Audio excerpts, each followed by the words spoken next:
Hello, all of you. I'm Dr. Tausif, and I'm here to present our series on pediatric port spine.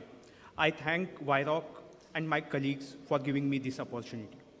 This is case of 14-year-old female child who was nil neuro at the presentation, and at the 3 months of taking empirical first-line treatment, she has presented to us with sudden onset paraparesis and with this MRI, indicating catastrophic progression. So why this has happened? To study this, we have retrospectively analyzed our series of pediatric port spine.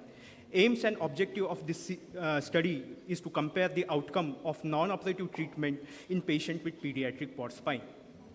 This is single-center retrospective analysis of the children who was treated between 2015 and 2020.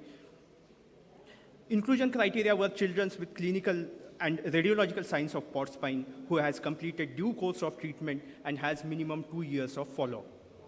Diagnosis of TB was made on clinical and radiological features, and on each time sample was sent for gene expert TB MGIT and histopathology. Once sample is collected, empirical first-line treatment was started by pediatric infectious disease specialist. If MTB was detected, treatment was started according to DST. If MTB was not detected, treatment was given according to clinico-radiological response. Response to the treatment was judged on clinical means, on X-ray, MRI, and need for conversion to surgery. Of 90 conservatively treated patients, 41% patient turned to be drug resistant, of which 4 patients turned to be XDR-TB. Of 90 conservatively treated patients, gene expert and TB MGIT was positive in 71 patients, in which treatment was given accordingly. Gene expert and TB MGIT was negative in 19 patients, where empirical first-line treatment was started and their response was monitored. Good response was shown by 17 patients who was presumed to be non-drug resistant and continued on first line. 2 patients showed poor response where presumptive second-line treatment was started. 3 patients showed indeterminate result on gene expert where empirical first-line treatment was started. 1 patient showed good response where first-line treatment was continued. However, 2 patients showed poor response where presumptive second-line treatment was started. As expected, there was significant difference in average duration of treatment. However, there was significant difference in need of steroid in drug-resistant group. On comparison of outcome, demographics, number of vertebral body involvement, pre-treatment and post-treatment neurological status, and kyphosis angle at the presentation was comparable. However, there was significant difference in final kyphosis angle and rate of complication in drug-resistant group.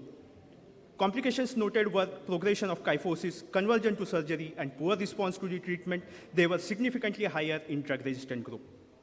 Raj has described 3 patterns of healing in port spine, type A, type B, and type C. On studying pattern of healing, significant number of patients in drug-resistant group has healed with type B and type C pattern as compared to type A pattern in non-drug resistant group. On studying drug-resistant pattern in first-line drugs, 19 patients has shown resistant to all 4 oral first-line drugs. However, 8 patients has shown resistant to all 5 first-line drugs. We have observed 2 deaths in our series, 1 in both groups. Both are independent of spinal causes. There is paucity of research with very few numbers of cases in drug-resistant tuberculosis of the spine. Few of them are from our own institute. Being 90 conservatively treated cases, largest series in drug-resistant tuberculosis of the spine, and strict inclusion and exclusion criteria are strength of this study. However, it is retrospective review, has 2 years of follow-up, and it's single-center study. To summarize, yield of gene expert and TB MGIT is 78% in this series. Of 90 conservatively treated patients, 41% patient turned to be drug-resistant, of which 10% patient turned to be XDR-TB. Average duration of the treatment and need of steroid are significantly higher in drug-resistant group.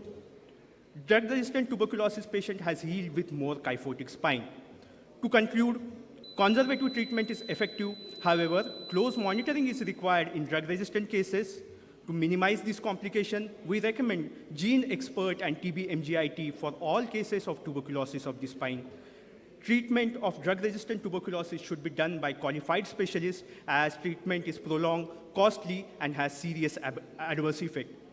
Thank you very much for your patient listening.